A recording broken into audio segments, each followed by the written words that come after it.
All right, everyone, welcome back to the BeFit Podcast. I'm your host, as always, Conor Murphy, and today we are going to talk about what makes an effective trainer, or how we can become more effective as a trainer.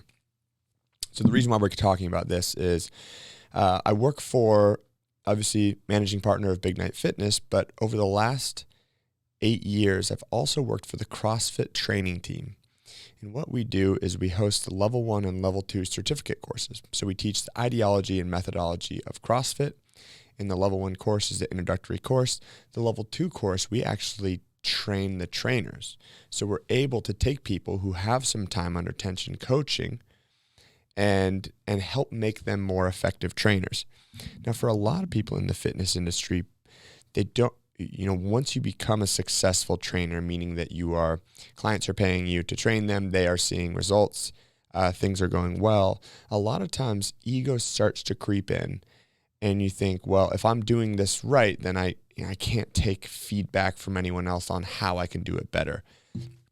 And during this first lecture of the CrossFit Level 2 seminar, the reason why I'm talking about this, I have a Level 2, I'm teaching a Level 2 this weekend, and I'm delivering the first lecture that is the foundations of effective training.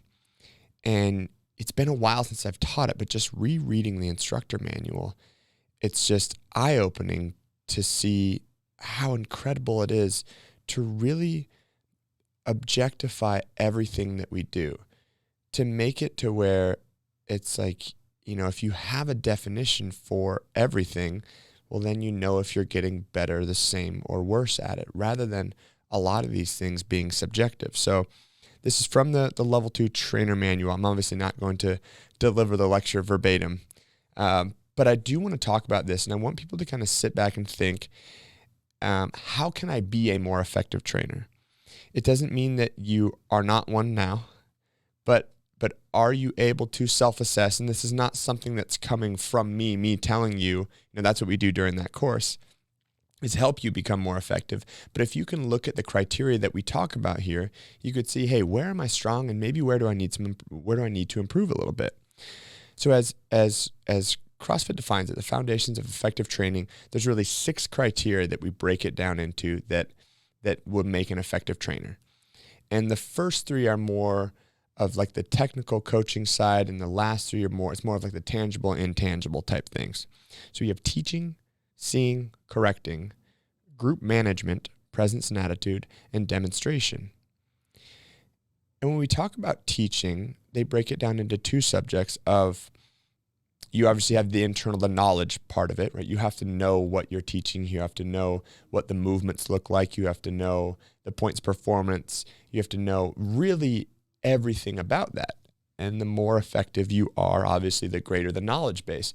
But there's 2 pieces of the teaching, which is obviously your knowledge base, but then your ability to take that large body of information and cut it down into really simple things that your clients can listen to, or your clients can learn. And whether you're teaching movements and progressions, or you're just teaching movements of any type, of any different type of discipline, how much do you know about it? And then how can you effectively communicate that to your clients in order to get them to do it? So effective teaching can also lead into, avoiding mistakes in the long run, to where when we get into seeing and correcting, if you teach it well and simplify it teaching, maybe they won't have those mistakes down the road. So how much knowledge do you have, and how effective are you at taking that large body of knowledge and getting it to your clients?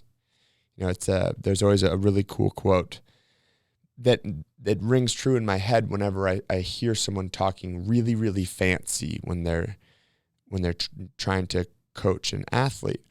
It's like, you should have the knowledge of an exercise physiologist and the delivery of a kindergarten PE teacher. It's like the typical cues that, chest up, arms straight, pull the bar back, and a lot of cool different ways to be able to do that. But think, what is your ability to teach?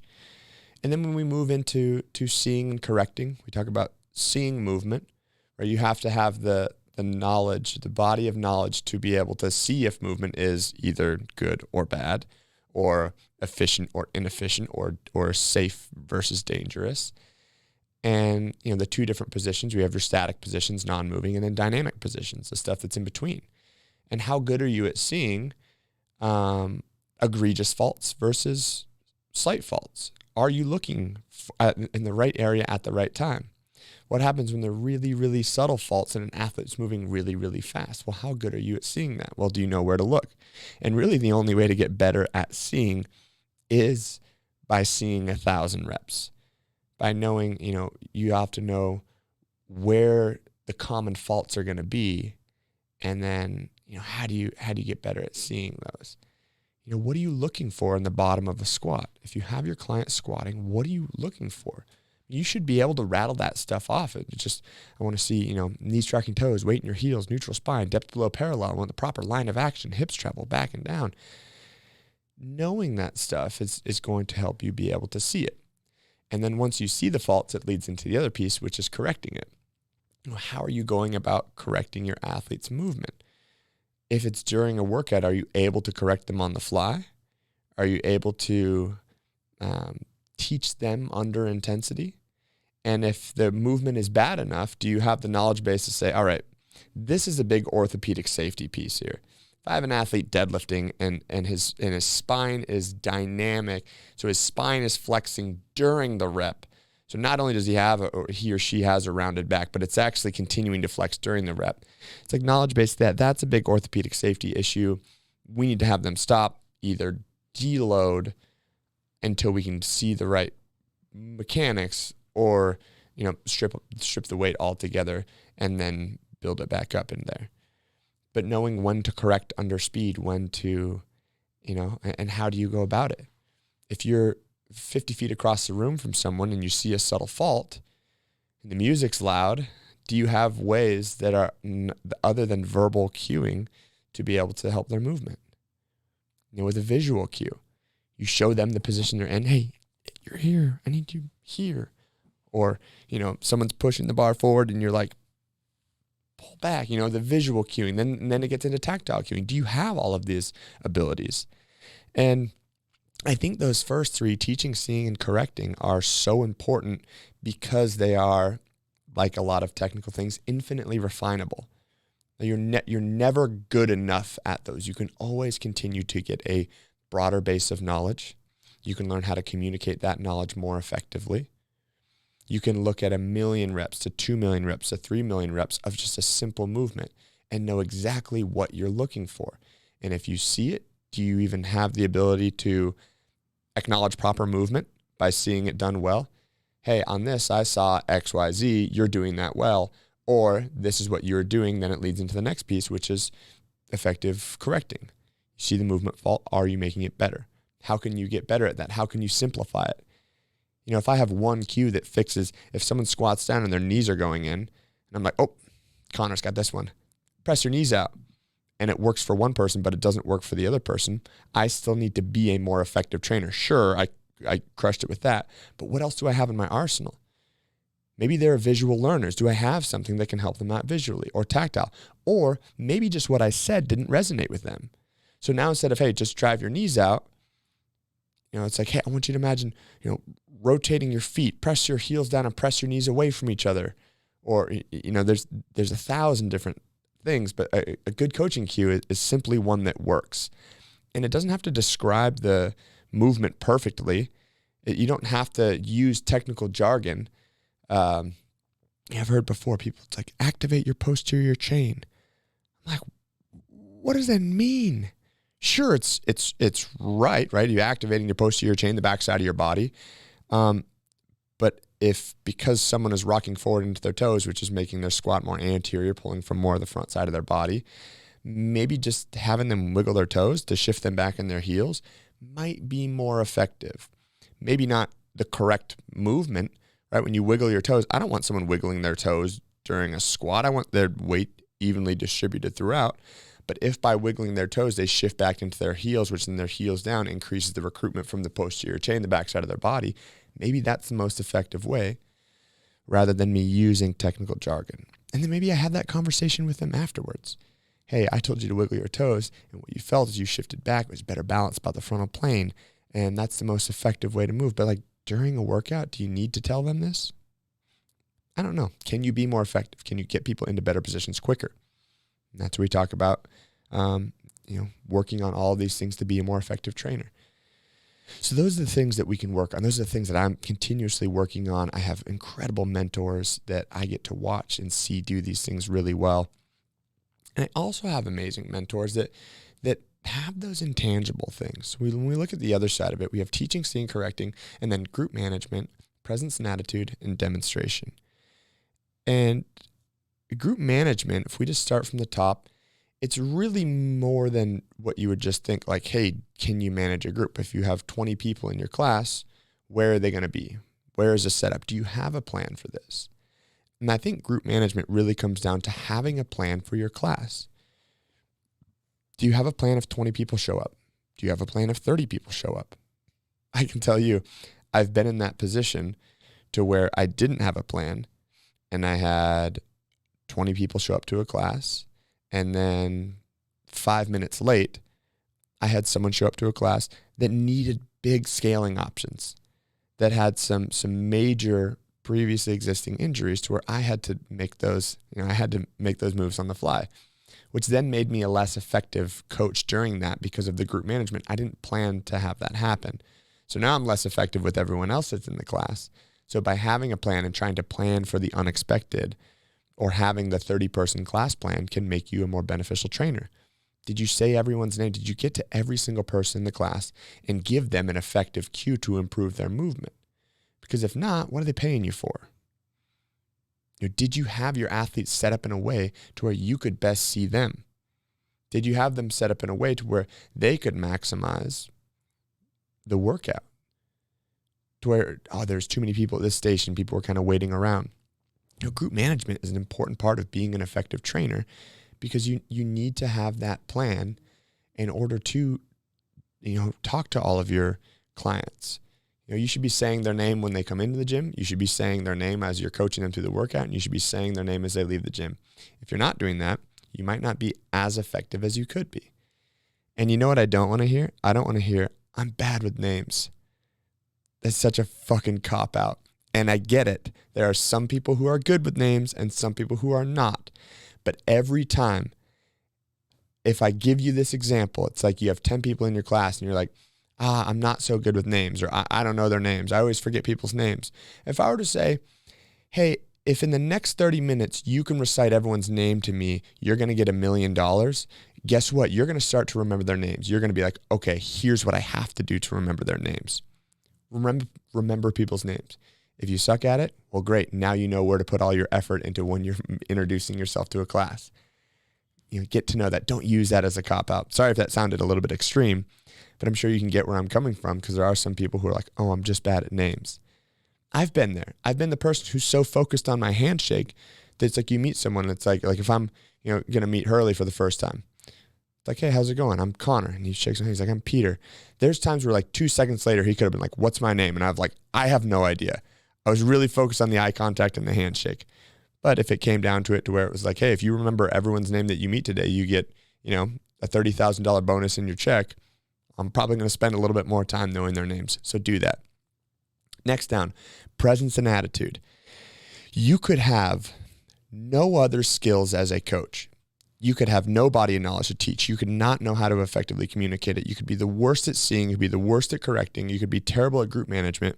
But if you have a good presence and attitude, people will want to be around you. That doesn't mean I'm going to leave all these other things at the wayside and all I'm going to care about is my personality. No, because that's going to affect, obviously, your overall effectiveness as a trainer. But if you're the most knowledgeable person in the world, you're the smartest, you can see your eyes in the back of your head, but you're boring and no one wants to be around you, you're not going to be an effective trainer. And here's where I think people get lost about this, is that they think, I see the dream coach. I see the person who's out there smiling, loud, laughing, telling the best jokes. I need to be that person.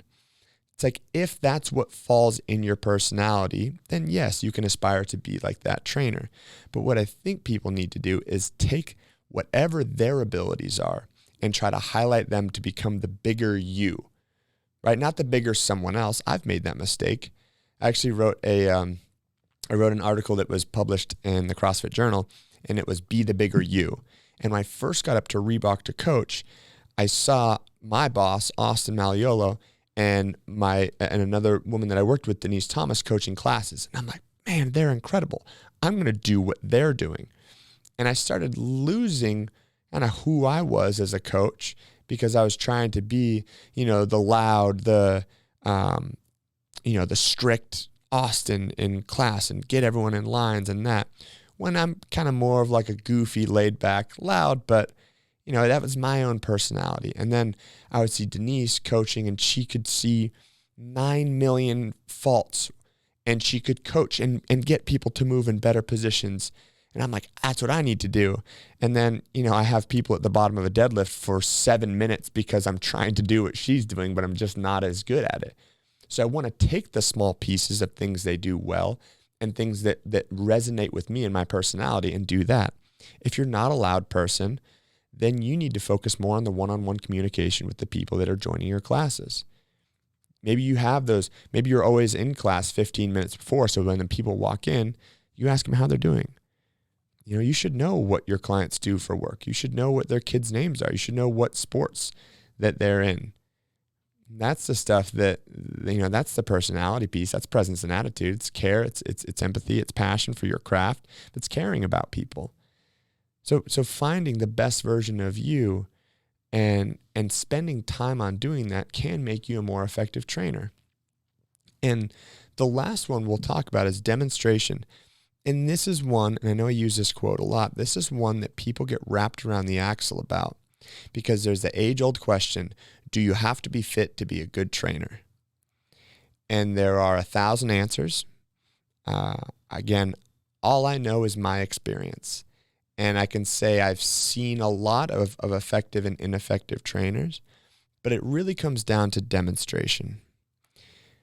Are you demonstrating? One, if your movement looks terrible and you're trying to coach someone into better movement, that's not going to be as effective as if you have sound and perfect mechanics of what you're trying to teach. People are going to learn quicker that way. However, that does not mean that you are not allowed to teach that. Having awareness of your own movement, I think, is more important than just being able to move well. Hey, I know on my squat, I'm really, really tight, so getting to depth is hard, so I'm really fighting to pull my hips down in this position. I know my torso angle is a little bit further forward because my ankles are tight, whatever the excuse is. So I'm really fighting to pull my chest. My belly's tight, my chest is up in this position. I want you fighting the same way. Well, that's going to go a lot longer than just saying, oh, mine sucks, but you need to do this. Working for that. Are you demonstrating the same program you're teaching? In the CrossFit world, in the CrossFit gyms, are you doing the same thing you're telling your clients to do? If you're a Barry's Bootcamp instructor, are you taking classes? Are you on there? When the instructor goes, add 2, are you adding 2? Are you doing that? Because if you are, guess what? People will see that. And I'm not saying you're not an effective trainer, but it can increase your efficacy as a trainer because people think this person's doing it. I want to look like this person. I want to do what they're doing. This person is someone I want to be around, and they're putting out and they're doing the same military term of putting out effort. I always forget to explain that because sometimes when I'm like, hey, you were like putting out today, that was great. And then people are like, so not in a sexual reference effort. If people see that you're putting out the same way you're asking them to during your classes, you're going to be more effective. People are going to listen to you. I think about the opposite. I've met trainers who, and you don't have to be the fittest person in the world in order to be an effective trainer, but you need to be adhering to what you're telling people to do. Otherwise, it just falls upon deaf ears. Sure, there's going to be some people who will, who will listen to you, but if you want to maximize your effectiveness, it's not going to hurt. It's not going to hurt to be, doing the same challenges you're having your clients do. We talked about this in celebrity training. If I'm touring or training a celebrity and we're gonna train, let's say we're gonna train, it's a Friday and we're gonna train Saturday morning. Friday night the artists are like, we're gonna go out and we're going to have some drinks. Like, okay, let's do it. And this is such a bad example of what, it's one piece of it. And so I go out and have drinks with them. And then the next day when it's time to train, hey, I feel the same as you feel. Let's go do it. And that's one way to where it's like, oh, I would do whatever the artist is doing. Maybe that was a bad example. Here's another one. When we were on tour with Dylan, he was following intermittent fasting. So we had, our timed meals of when we were eating, when we weren't. We also really ate quality foods though. So it wasn't just a quantitative measure of how many, of when you could eat and how much calories you were getting. It was very, very specific to what types of foods we were eating.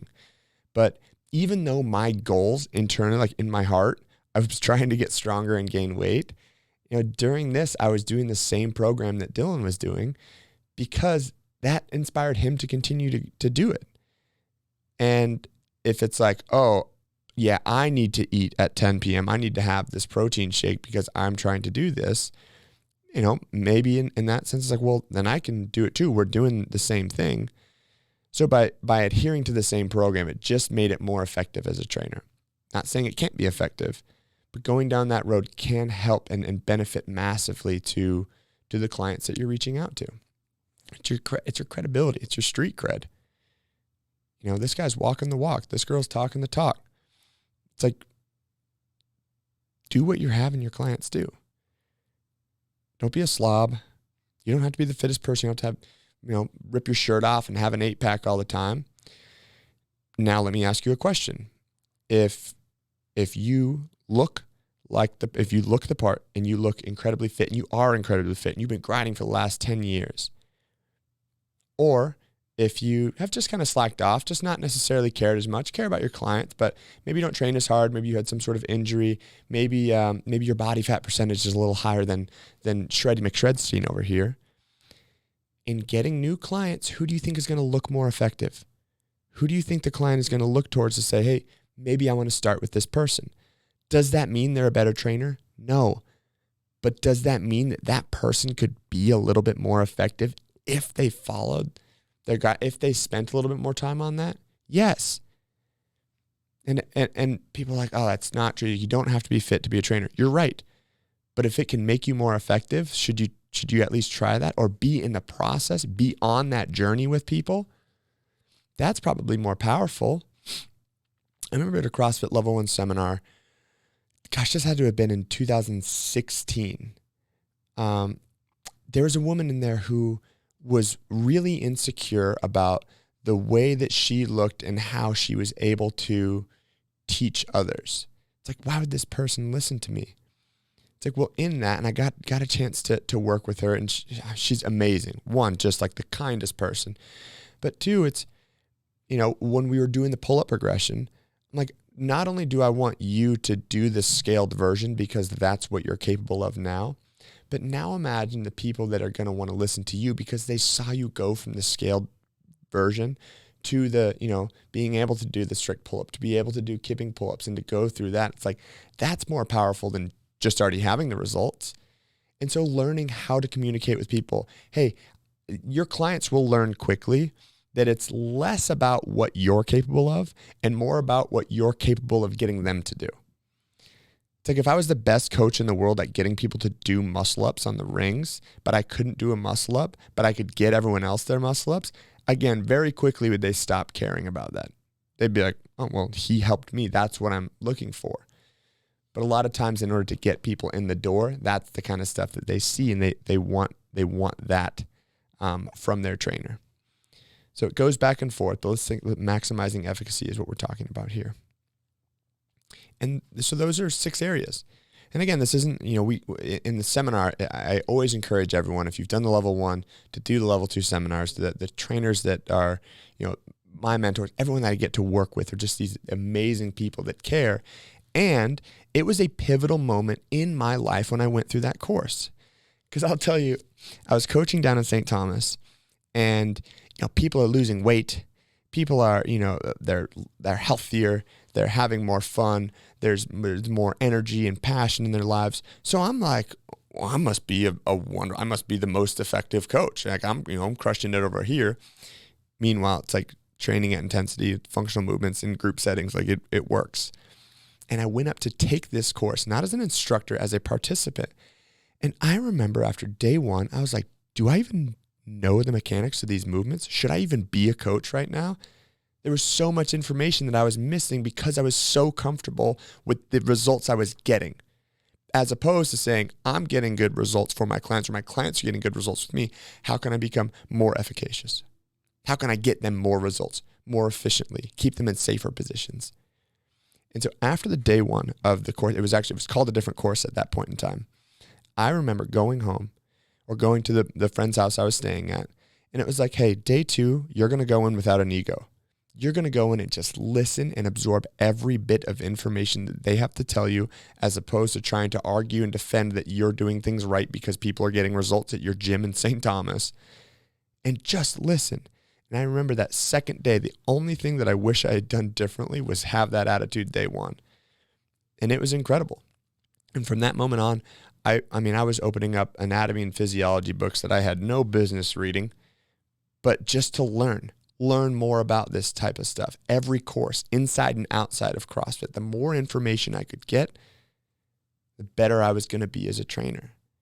Took more time, took more care and passion to know everyone's names that was coming in the gym, to know what they were doing. It's like, you idolize these trainers that are doing it well. Take the pieces that resonate with you and can keep grinding on. Just try not to get stuck.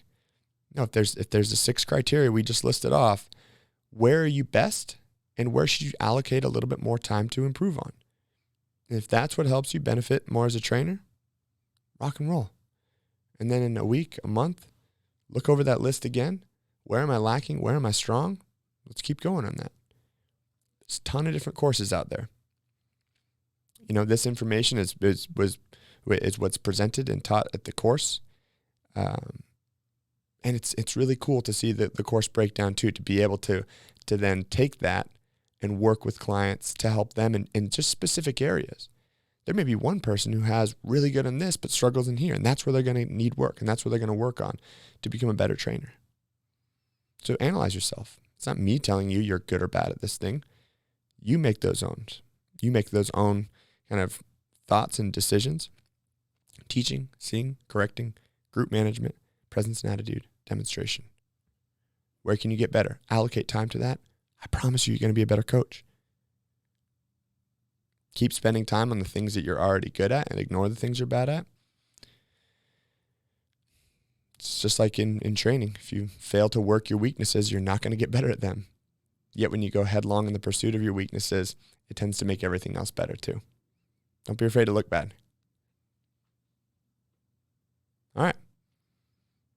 Take that for what it's worth. If you have questions, comments, concerns, complaints, drop them in the comment box. But always appreciate the time. And if there's any guests, especially in the Boston area, that you'd like to see on the show, you'd like to have the platform to kind of tell their story, really, really open to not just the people I know, but some other people. So feel free to leave that in the comments. And thank you guys. We'll see you next week.